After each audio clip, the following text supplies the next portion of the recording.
What single human has done the most damage to the progression of humanity in the history of mankind? Guy de Chauliac. He was a surgeon in the 1300s who vehemently spoke out against another fellow surgeon, Theodoric Borgognoni.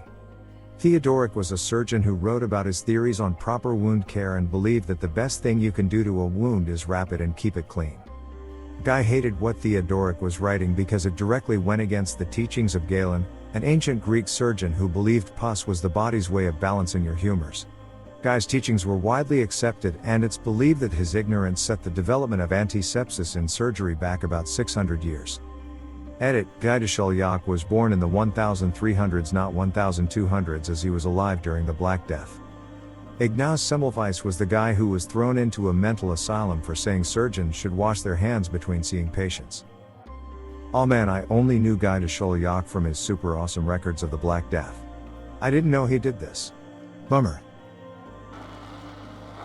Robert Maxwell, father of Ghislane. The man was the leading cause of paywalled scientific articles today. Before him, science publishing was relatively open. He helped shape the industry into the cancer on academia it is today. Edit, quite the thing to wake up to, thanks everyone. For those interested, I found an article that details the events pretty well. The Doctor version is that through use of PR marketing, exclusivity deals, and copyright law, Maxwell through Pergamon Press turned scientific publishing from a relatively non-profit-driven endeavor to a predatory industry that charged institutions out the nose for research they paid nothing for. Check out Alexandra and C-Hub. They've definitely helped many people who can't access scientific research. Purportedly, the unnamed inventor of flexible glass, vitrum flexile, brought a drinking bowl made of the material before Tiberius Caesar. The bowl was put through a test to break it, but it merely dented, rather than shattering. The inventor repaired the bowl easily with a small hammer, according to Petronius. After the inventor swore that he was the only man alive who knew the manufacturing technique, Tiberius had the man executed. He feared that the glass would devalue gold and silver, since the material might be more valuable. What an idiot. TC had access to what he thought was worth more than gold and silver, so rather than claiming this new flexiglass material for his own benefit in the name of the empire, or whatever, he wipes it out of existence? I would suggest Andrew Wakefield. His work Ileal lymphoid nodular hyperplasia, nonspecific colitis, and pervasive developmental disorder in children has been directly responsible for the mistrust of vaccines, the decline of Western rates of vaccination, and basically telling everybody that there's a boogeyman underneath your bed. He is directly responsible for thousands and thousands of deaths. He's a scientist who made a mistake. Why are you blaming him? It's not that he made a mistake. He had purposely customized the outcomes to meet the hypothesis so that he could get rich selling safe vaccines and diagnostic kits. He poisoned the well that saved so many people just so he could get rich. I have no idea how he can sleep at night. Yongle Emperor of the Ming Dynasty in China ordered the fleet of Zheng He, the greatest trading and exploration fleet of the time, to be burned during his reign in the early 1400s.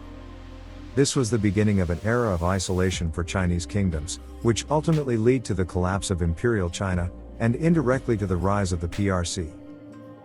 Additionally, the wealth of the world overall decreased as a result of reduced trade with China, and if China had continued exploring, it is possible that they, not Europeans, would have colonized North America, instead of merely maybe discovering it then telling no one as they did in history. It may not be a significant alteration of human progress, but it's one of those events that sets the world in a definitively different direction. Edit, didn't say the Chinese did discover America, just that they might have because it's been theorized that they did and they had the technology.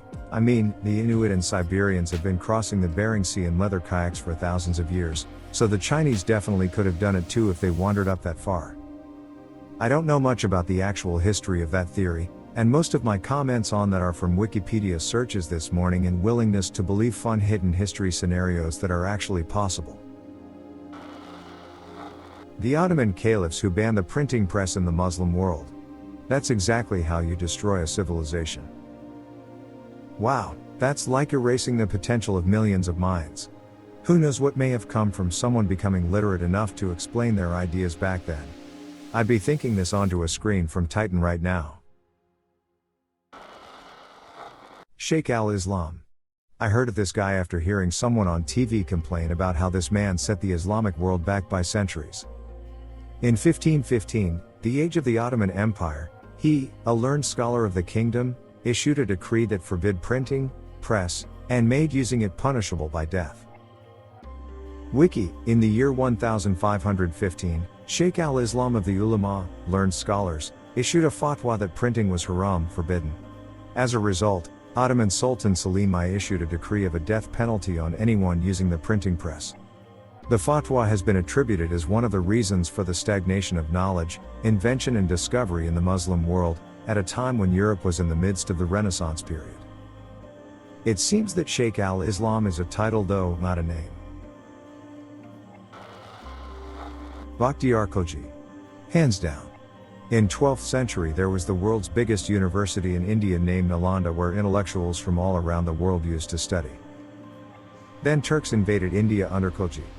They killed almost all the intellectuals and destroyed the university. And they burnt the library. The library continued to burn for 3 months. This has to be by far the biggest loss to mankind emo. Same as Sunny Ali. Songhai king who couldn't read or write, and this inferiority complex led him to conquer and burn down Timbuktu and killing all scholars that didn't manage to escape.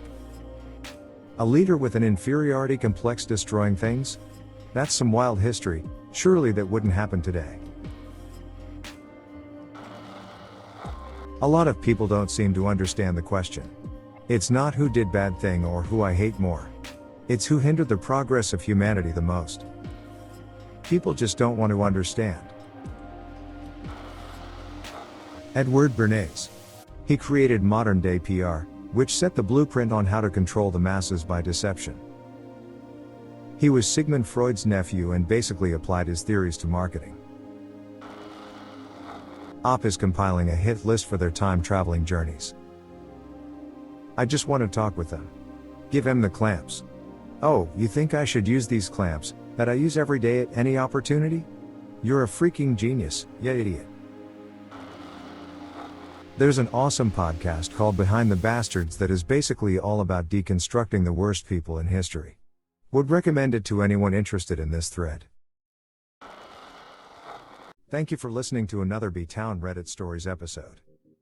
Hit the subscribe button and check out our channel for more stories. Let us know your opinion about this topic in the comments.